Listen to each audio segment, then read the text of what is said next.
حضرت عثمان غنی کا دور تھا، وہ ملحد شخص آیا، اس نے ایک سوال کیا، اس کا سوال سننا۔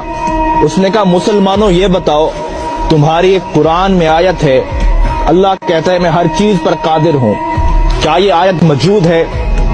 تو سب نے کہا ہاں یہ آیت موجود ہے۔ اس نے کہا پھر سوچ لو۔ اس نے کہا ہم نے پڑھا یہ آیت موجود ہے۔ اس نے کہا میرا سوال سنو، یہ بتاؤ اللہ ہر چیز پر قادر ہے؟ مسلمان نے کہا اللہ ہر چیز پر قادر ہے۔ اس نے اب سوال کیا، اس نے کہا یہ بتاؤ اللہ چاہے تو اپنے جیسے خدا بنا سکتا ہے؟ ایسا اس نے سوال کیا کہ تمہارے قرآن میں آیت ہے کہ اللہ ہر چیز پر قادر ہے، اب یہ بتاؤ اللہ اپنے جیسا خدا بنا سکتا ہے؟ اب لوگ اس کا کیا جواب دیتے؟ اگر کہتے ہاں تو توحید خطرے میں تھی، اگر کہتے نہ تو قرآن خطرے میں تھا۔ لوگ بڑے پریشان ہوئے، آخر فیصلہ ہوا اس شخص کو قتل کر دیا جائے۔ وہ شخص مسکرا پڑا، اس نے کہا میں تو قتل ہو جاؤں گا لیکن میرا سوال زندہ رہے گا، اس سوال کو لوگ سنیں گے اور میرا ایک نظریہ، میری ایک جماعت بن جائے گی۔ فیصلہ روک دیا گیا، اسے قتل نہ کرو۔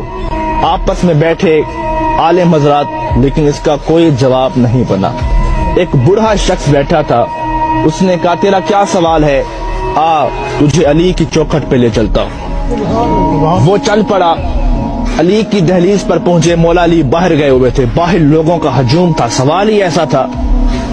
مولا علی شیر خدا واپس آئے، دیکھا لوگوں کا رش تھا، آپ نے پوچھا کیا وجہ ہے؟ اس نے کہا یہ غیر ملحد شخص ہے، خدا کو نہیں مانتا، اس کا ایک سوال ہے۔